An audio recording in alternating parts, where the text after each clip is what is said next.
नमस्कार, मैं हूं वंदना राठौर और आप देख रहे हैं ग्लोबल इंडिया टीवी। चलिए रुक करते हैं इस वक्त की बड़ी खबर की ओर। डेटिंग ऐप पर फर्जी महिला प्रोफाइल बनाकर महंगे ड्रिंक और अधिक बिल के जरिए युवाओं को ठगने वाली अंतर्राज्यीय गिरोह का भांडाफोड़ हुआ है। इस मामले में कुल 22 लोगों को गिरफ्तार किया गया है। शिकायतकर्ता युवक की पहचान टिंडर ऐप के जरिए की गई और उसे बोरीवली के टाइम्स स्क्वायर होटल में बुलाया गया। ड्रिंक के बहाने उससे क्यूआर कोड के जरिए ऑनलाइन 14,700 रुपए ट्रांसफर किए गए। एमएचबी पुलिस ने तकनीकी जांच के आधार पर नवी मुंबई के एक होटल में छापा मारकर दिल्ली, गाजियाबाद और उत्तर प्रदेश से आए 15 पुरुषों और 6 महिलाओं को गिरफ्तार किया। यह गिरोह टिंडर, बम्बल, ओके क्यूपिड, मीट मी जैसे ऐप पर फर्जी महिला प्रोफाइल बनाकर चैट करता था। उन्हें मीटिंग के लिए खास होटल में बुलाया जाता था और होटल मैनेजर की मदद से फर्जी बिल बनाकर पैसे ऐंठ लिए जाते थे।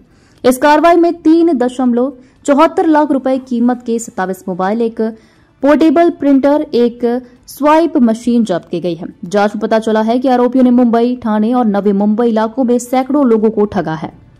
मुंबई से ग्लोबल इंडिया टीवी के लिए रोहित जायसवाल की रिपोर्ट।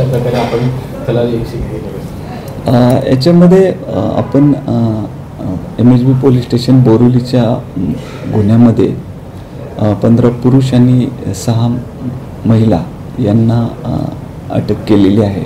या गँगची मोडस अशी एक जवळपास आज मार्केटमध्ये 12 प्रकारचे डेटिंग ॲप्स आहेत। तर त्या ॲपवरती हे फेक प्रोफाईल बनवतात आणि या आरोपींनी यापूर्वी सुद्धा मागील वर्षी गुन्हे केले होते। काही त्याच्या पार्टनरने सुद्धा हे नवीन आता गँग ओपन केलेले आहेत। तर त्यांनी त्यांच्या काही मैत्रिणी दिल्ली, उत्तर प्रदेशवरून बोलवल्या। हे 15 दिवस मुंबईत असतील, 15 दिवस हैदराबाद जातील, हे करतील। ही एक 2 टीम काम करते। एक प्रोफाईल बनवणं आणि रिक्वेस्ट टाकणं, दुसरी टीम जी आहे ती हॉटेलमध्ये तिथं मॅनेजमेंट पाहणं। याच्यामध्ये तो हॉटेलवाला सामील असतोच। आपण जे आमच्याकडे दोन्ही गुन्हे झाले, दोन्ही हॉटेलचे जे मॅनेजर आहेत ते याच्यामध्ये सामील असल्याचं दिसून आलं। त्यांना आम्ही अटक केलेली आहे।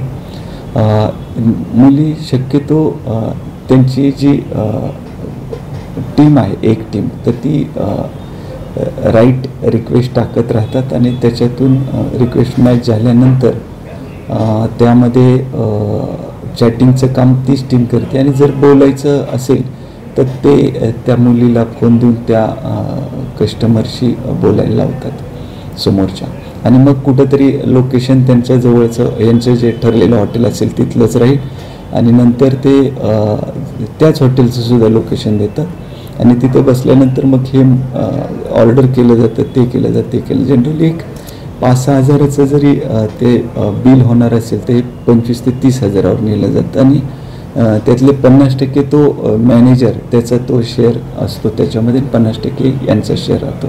तर अशा प्रकारे जवळपास रोज 4-5 ते कॉल अटेंड करतात आणि अशा प्रकारे ही फसवणूक सुरू आहे।